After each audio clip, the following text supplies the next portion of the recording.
കർത്താവിൻ്റെ പരിശുദ്ധമായ നാമത്തിന് സ്തോത്രം ചെയ്യുകയും സ്തുതിക്കുകയും ചെയ്യുന്നു. ക്രിസ്തുവിൽ പ്രിയമുള്ളവരെ, അനുഗ്രഹീതമായ നല്ല ദിവസം ദൈവത്തിൻ്റെ വചനവുമായി കർത്താവിൻ്റെ തിരുസന്നിധിയിൽ നിങ്ങളെ സന്ധിപ്പാൻ വീണ്ടും കർത്താവ് ഒരുക്കുന്ന അനുഗ്രഹീത നിമിഷങ്ങളെ ഓർത്ത് ദൈവത്തെ വാഴ്ത്തുകയും സ്തുതിക്കുകയും ചെയ്യുന്നു. ഓരോ നാളും നമുക്ക് വേണ്ടതെല്ലാം വചനത്തിലൂടെ നൽകിത്തന്ന് ധന്യരാക്കുവാൻ ദൈവത്തിന് ദയ നമ്മളോട് കാണിക്കാൻ പ്രസാദം തോന്നുന്നത് ഓർത്ത് ദൈവത്തെ വാഴ്ത്തി സ്തുതിച്ചുകൊണ്ട് ഇന്നും വചന കേൾവിക്ക് ഉത്സാഹത്തോടെ കാത്തിരിക്കുന്ന പ്രിയപ്പെട്ടവർക്ക് എൻ്റെ പ്രത്യേകമായിരിക്കുന്ന സ്നേഹവും വന്ദനവും അറിയിക്കുന്നു.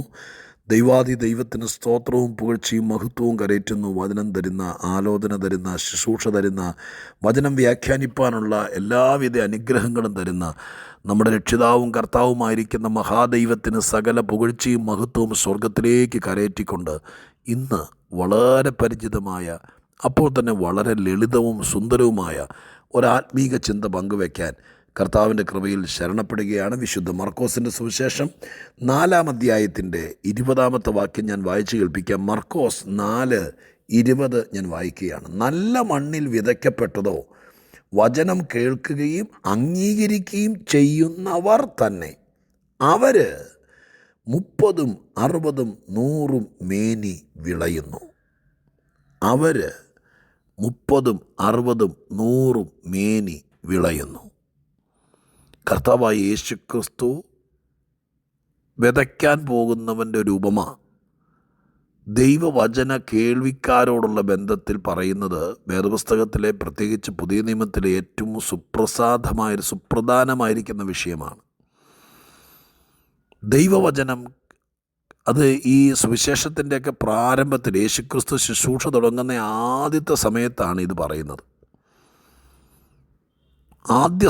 പ്രാരംഭ സമയത്ത് തൻ്റെ കേൾവിക്കാരോട് പറയുക, വചനം കേൾക്കുന്ന രീതി മോശമായി പോയാൽ, വചനത്തെ ശ്രദ്ധിക്കുന്ന നയം വേണ്ടുവണ്ണമല്ലെങ്കിൽ, വചനം കേട്ടിട്ട് ദൈവം ആഗ്രഹിക്കുന്നത് പോലെ ആയിത്തീരാൻ മനസ്സ് വയ്ക്കുന്നില്ലെങ്കിൽ നമ്മുടെ ജീവിതം തന്നെ പാളിപ്പോകാം.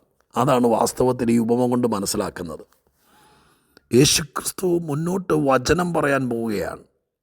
പഴയ നിയമം പുതിയ നിയമത്തിന് വഴിമാറിയപ്പോൾ, പുതിയ നിയമം ആരംഭിച്ചപ്പോൾ, പുതിയ നിയമത്തിൽ ഏറ്റവും പ്രാധാന്യം ദൈവവചനത്തിനാണ്. വചനം കേൾക്കുക, വചനം വിശ്വസിക്കുക, വചനം അനുസരിക്കുക, വചനം അംഗീകരിക്കുക, വചനപ്രകാരം ജീവിക്കുക, വചനത്തെ ഹൃദയത്തിൽ കൈക്കൊള്ളുക, വചനം അംഗീകരിക്കുക, വചനം കാക്കുക എന്നൊക്കെ പറയുന്നത് വേദപുസ്തകത്തിലെ ഏറ്റവും പ്രധാനപ്പെട്ട വാക്കുകളാണ്. ദൈവവചനത്തെ ഒഴിവാക്കിക്കൊണ്ട് പുതിയ നിയമ ജീവിതം നയിക്കാൻ പറ്റിയാല. അതുകൊണ്ട് യേശുക്രിസ്തു ആദ്യമേ തന്നെ പറഞ്ഞു, വചനം വേണ്ടും വണ്ണം നിങ്ങൾ ശ്രദ്ധിക്കുകയും കൈകാര്യം ചെയ്യുകയും ചെയ്യുന്നില്ല എങ്കിൽ നിങ്ങൾക്ക് ആരുമാകാൻ പറ്റില്ല.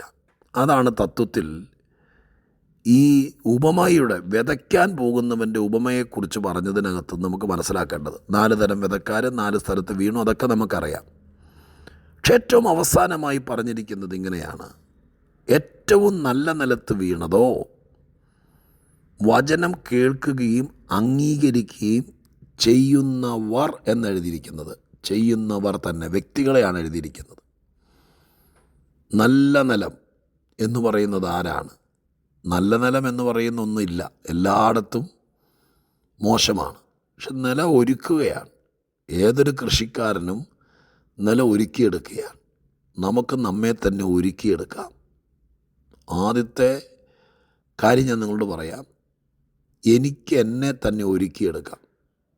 നമ്മളിൽ നന്മ വിളയാത്ത, വചനം വിളയാത്ത, അനുഗ്രഹം വിളയാത്ത, ദൈവം പറഞ്ഞ വാക്കുകളൊന്നും വിതയ്ക്കപ്പെട്ട വിത്തുകൾ പോലെയാണ് വാഗ്ദത്തങ്ങളും വചനങ്ങളും പ്രവചനങ്ങളും ദൂതുകളുമെല്ലാം. തിമോത്തിയോസിനോട് പൗലോസ് സംഭാഷിക്കുമ്പോൾ അല്ലെങ്കിൽ എഴുതുമ്പോൾ പറയുന്നത് ഇങ്ങനെയാണ്: നിൻ്റെ അകത്ത് കൃപാവരമുണ്ട്, അത് വിത്ത് വീണ് കിടക്കും പോലെ കിടക്കുക, അതിനെ ജ്വലിപ്പിച്ചെടുക്കണം, അതിനെ മുളച്ച് പാകമാക്കി എടുക്കണം. അത് നമ്മുടെ ഉത്തരവാദിത്തമാണ്. അപ്പോൾ നല്ല നിലമാക്കി മാറ്റണം.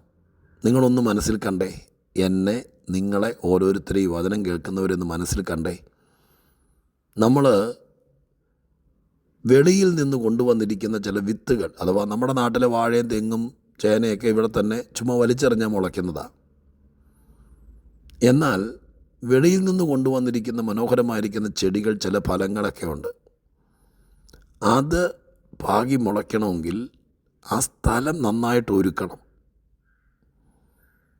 അതിൻ്റെ മുകളിൽ ഇവിടുത്തെ കാലാവസ്ഥയുടെ ഹീറ്റ്, ചൂട് ഇതൊക്കെ ആനുപാതികമായിട്ട് കുറയ്ക്കാൻ വേണ്ടിയിട്ട് നിങ്ങൾ കണ്ടിട്ടില്ലേ, നല്ല ഗ്രീൻ നെറ്റിട്ട് ചൂട് കുറയ്ക്കും. എന്നിട്ട് നല്ല ജൈവവളം കൊണ്ടുവന്ന് മണ്ണിനകത്ത് കലർത്തി, ചിലപ്പോൾ ഈ ഭൂമിയിൽ കിടക്കുന്ന മണ്ണെടുത്ത് മാറ്റി വേറെ മണ്ണ് കൊണ്ടിറക്കി അത് ജൈവവളമായിട്ട് മിക്സ് ചെയ്ത് ആ കൊണ്ടുവന്നിരിക്കുന്ന വിത്ത് മുളയ്ക്കാൻ വേണ്ടിയിട്ട് അത്രയും സ്ഥലം നന്നായിട്ട് ഒരുക്കിയെടുക്കുകയാണ്. ഇത് നിങ്ങൾ മനസ്സിൽ കണ്ടെങ്കിൽ ഇതുപോലെ നമുക്ക് നമ്മളെ ഒരുക്കിയെടുക്കാം. പുറമേ നിന്നുള്ള പലതും നമ്മളിലേക്ക് അതുപോലെ അടിച്ചു കയറാതെ നമുക്ക് കൃപ കൊണ്ട് ഒരു നെറ്റിടാം. പ്രാർത്ഥന കൊണ്ട്, ദൈവാശ്രയം കൊണ്ട് നമ്മുടെ മുകളിൽ നിന്ന് കത്തിയിറങ്ങുന്ന വിഷയങ്ങളെല്ലാം നമ്മളിൽ തട്ടാതെ നമുക്ക് നമ്മെ സൂക്ഷിക്കാം. നന്നായി നമുക്ക് നമ്മെ ഒരുക്കിയെടുക്കാം. അതാണ് യേശുക്രിസ്തു ഉപമയിൽ പറയുന്നത്. നല്ല നിലം എന്ന് പറയുന്നത് ഒന്ന് തപ്പി നടക്കണ്ട. എല്ലാവരും പാപികളാണ്, എല്ലാവരും മോശക്കാരാണ്, എല്ലാവരിലും പ്രശ്നമുണ്ട്. പക്ഷേ നമ്മളിൽ പലരും രക്ഷപ്പെട്ടത് നമ്മൾ നമ്മെ തന്നെ ഒരുക്കി ദൈവത്തിൻ്റെ അനുഗ്രഹ വിത്തുകൾ, ദൈവത്തിൻ്റെ വാഗ്ദത്തങ്ങൾ, ദൈവത്തിൻ്റെ കാര്യപരിപാടികൾ നമ്മളിൽ നിക്ഷേപിക്കാൻ പ്രസാദം തോന്നിയപ്പോൾ. എന്തിനാ പൗലോസ് എഴുതിയിരിക്കുന്നത്? തൻ്റെ പുത്രനെ എന്നിൽ വെളിപ്പെടുത്തുവാൻ ദൈവത്തിന് പ്രസാദം തോന്നിയപ്പോൾ ഞാൻ ജഡരക്തങ്ങളുടെ ആലോചന ചോദിക്കാതെ നേരെ അറേബ്യയിലേക്ക് പോയി. എന്തിനാ? തന്നെത്താൻ ഒരുക്കിയെടുക്കുക. പൗലോസ് എന്ന് പറയുന്ന ന്യായപ്രമാണത്തിൻ്റെ വക്താവ്, ക്രിസ്തുസഭയെ ഉപദ്രവിച്ചുകൊണ്ട് നടന്നവൻ, ദൈവത്തിൻ്റെ വിത്ത് അവനിൽ വീണു എന്നും എന്തോ ദൈവം അവനിലൂടെ വെളിപ്പെടുത്താൻ പോകുകയാണെന്നും ആ ധന്യനായ ശ്രേഷ്ഠവരേണ്യന് മനസ്സിലായ നിമിഷത്തിൽ തന്നെത്താൻ ഒരുക്കാൻ തുടങ്ങി. ഒരു പൗലോസ് വെറുതെ ഉണ്ടായതല്ല, തന്നെത്താൻ ഒരുക്കി പോയിരുന്ന് പ്രാർത്ഥിച്ചു. മരുഭൂമിയിൽ ജഡരക്തങ്ങളിൽ നിന്ന് അകന്ന് ആരോടും ചോദിക്കാതെ ആരോടും പറയാതെ പോയി തന്നെത്താൻ ഒരുക്കി. ആ വിത്ത് അങ്ങ് വിളഞ്ഞു ദൈവമക്കളെ. അതുകൊണ്ട് ലോകമറിയുന്ന നിലവാരത്തിൽ മാറിയില്ലേ?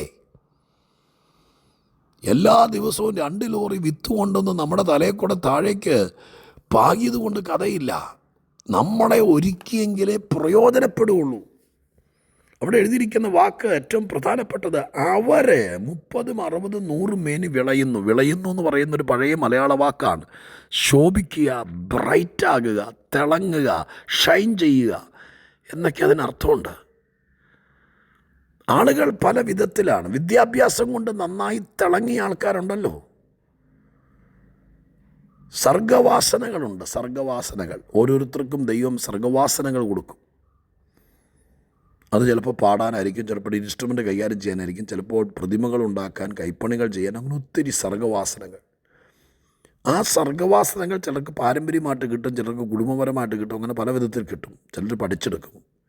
അതിനെ ശരിക്കും പാകപ്പെടുത്തിയെടുത്ത് രക്ഷപ്പെട്ട എത്രയോ പേരുണ്ട്. തൊഴിൽ, അധ്വാനിക്കാൻ മനസ്സുണ്ടെങ്കിൽ തൊഴിൽ ചെയ്ത് ഭയങ്കരമായി ഡെവലപ്പായ ആൾക്കാരുണ്ട്. ഞാൻ ഇന്നലെ കണ്ടൊരു ചെറിയ പിള്ളേരാരുണ്ട് എന്നെ കാണിച്ചു തന്ന ഒരു ചെറിയ വീഡിയോ ക്ലിപ്പ് കണ്ടു. വടക്കേന്ത്യയിലെ ഏതോ റെയിൽവേ സ്റ്റേഷനിൽ പ്ലാറ്റ്ഫോമിൽ ചായ വിറ്റ് നടന്നൊരു ചെറുപ്പക്കാരൻ. ഇന്ന് ആ ചായയുടെ ബ്രാൻഡ് ഞാൻ പേരൊക്കെ മറന്നുപോയി. ഒരു ചായ 3000 രൂപ വരെ വില വരുന്ന ചായ അദ്ദേഹത്തിൻ്റെ കടയിലുണ്ടെന്ന്. ഒരു ടീക്ക് 3000 രൂപ. എന്നാ ചായ എന്ന് എനിക്കറിയില്ല. ഒരു ചായക്ക് 3000 രൂപ. ഭയങ്കര ഡിമാൻഡാണ്. ആൾ മാറിപ്പോയി. അദ്ദേഹത്തിന് ചായക്കടയായിരുന്നു, അല്ലെങ്കിൽ ചായ ഉണ്ടാക്കി കൊടുക്കുന്നതായിരുന്നു അദ്ദേഹത്തിൻ്റെ സർഗവാസന, അദ്ദേഹത്തിൻ്റെ തൊഴിൽ. അതിനെ അദ്ദേഹം അങ്ങ് വിളയിച്ചു. 3000 രൂപയുടെ ചായ കുടിക്കാൻ തീവണ്ടി കയറിയ ആൾക്കാരവിടെ ചെല്ലുന്നു. അപ്പം ഇവിടെ പലരും അവരെ തന്നെ നല്ല നിലമാക്കി വിളയിച്ചെടുത്തുന്ന്. നമ്മളിങ്ങനെ തൂണും ചാരി നടക്ക്, അല്ലെങ്കിൽ എന്നും പോരാട്ടവും പിശാചിനെയും പറഞ്ഞ് നടക്ക്. ഈ ലോകം നമുക്ക് അനുകൂലമല്ല, പക്ഷെ വിളയിക്കാൻ പാകത്തിന് നമുക്ക് നമ്മളെ പാകപ്പെടുത്തിയെടുക്കാം. എൻ്റെ പ്രിയപ്പെട്ടവരെ, ഏറ്റവും നമ്മളെ ഉയർത്തുന്നത്, വളർത്തുന്നത്, മാനിക്കുന്നത്, വിളയിക്കുന്നത്, ശോഭിക്കുന്നത്, ഷൈൻ ചെയ്യിപ്പിക്കുന്നത്, ഹീറോ ആക്കി മാറ്റുന്നത് ദൈവത്തിൻ്റെ വചനമാണ്. ആ വചനം നമുക്കറിയാൻ വയ്യാത്തതുകൊണ്ടോ കിട്ടാത്തതുകൊണ്ടോ വായിക്കാത്തതുകൊണ്ടൊന്നുമല്ല. ഇത് തന്നെ എത്ര നാളായി ഞാനിങ്ങനെ എണ്ണാറൊന്നുമില്ല ഇത് എത്രാമത്തെ എപ്പിസോഡാണ് അല്ലെങ്കിൽ എത്രാമത്തെ മെസ്സേജാണ്, 1000 ആയോ 1500 ആയോ നോക്കാറൊന്നുമില്ല. എല്ലാ ദിവസവും രാവിലെ പണി ചെയ്യുമല്ലേ. ഇതെല്ലാ ദിവസവും കേൾക്കുന്നവരുണ്ട്. ഇത് നല്ല നിലമാക്കി നമ്മളെ ഒരുക്കിയതിന് ശേഷം ഇതെല്ലാം നമ്മൾ കേൾക്കാൻ തുടങ്ങിയാൽ ഭയങ്കരമായ വിളയൽ എന്നുള്ള വാക്ക് പഴയ മലയാളം അതിൻ്റെ പേരിൽ ഒരു തെറ്റിദ്ധാരണ വാക്കെടുക്കരുത്. ശോഭിക്കാം, ഷൈൻ ചെയ്യാം, ഭയങ്കരമായിട്ട് പ്രകാശിക്കാം. അപ്പം നമ്മെ തന്നെ ഒരുക്കുക, നമ്മുടെ പണിയാണത്. നാം നമ്മെ തന്നെ ദൈവവചനം മുളയ്ക്കാൻ, വാഗ്ദത്തങ്ങൾ നിറവേറാൻ, കർത്താവ് പറഞ്ഞതുപോലെ സംഭവിക്കാൻ നമുക്ക് റോളുണ്ട്. നാം നമ്മെ തന്നെ ഒരുക്കണം, നല്ല നിലമാക്കണം. ചില കയ്യിലിരിപ്പൊക്കെ കളയണം, ചില വാക്കുകളെ മറക്കണം, ചില ഇടപാടുകളും ചില നോട്ടങ്ങളും ചില ഫോൺ കോളുകളും എല്ലാം കളയണം. നമ്മെ നല്ല നിലമാക്കണം. ഭയങ്കരമായ നിലവാരത്തിൽ ശോഭിക്കും. 100 മേനി വിളയാം മനുഷ്യന്. അങ്ങനെയുണ്ടോ? 100 മേനി വിളഞ്ഞ മനുഷ്യരുണ്ടോ? അത് ബൈബിൾ പറയുന്നു 100 മേനി വിളയാം. നമുക്കതിനായിട്ട് ഒരുക്കാം, നമ്മെ തന്നെ ഒരുക്കാം. ദൈവം തൻ്റെ അനുഗ്രഹ വിത്തുകൾ ഇട്ടുകൊണ്ടിരിക്കും. ദൈവം ഒരു മണ്ടൻ കൃഷിക്കാരനല്ല. ഒരുക്കപ്പെട്ട വയലിലെ നല്ല വിത്ത് വിതയ്ക്കത്തുള്ളൂ. ഏറ്റവും നല്ല വിത്ത് നമ്മിൽ വിതയ്ക്കേണ്ടതിന് നാം നമ്മെ തന്നെ ദൈവത്തിൻ്റെ മുമ്പിൽ ഒരുക്കി കൊടുക്കാം. നമുക്ക് ഈ നാളുകളിൽ മുന്നോട്ട് ശരിക്കും വിളയാം, പ്രയോജനപ്പെടാം. പ്രാർത്ഥിക്കാം. പരിശുദ്ധ ദൈവമേ, ഞങ്ങളുടെ സ്വർഗീയ പിതാവേ, സ്വർഗത്തിലെ നന്മകൾ ഞങ്ങളിൽ പാകി വിളയിച്ച് ഫലം കായ്പിച്ചെടുക്കാൻ ആയുസ്സിൽ ദൈവം തരുന്ന അവസരത്തിന് നന്ദി. ഇന്ന് തിരുസന്നിധിയിൽ ഏൽപ്പിക്കുന്നു. തിരുകൃപ കൊണ്ട് നിറയ്ക്കണമെന്ന് പ്രാർത്ഥിക്കുന്നു.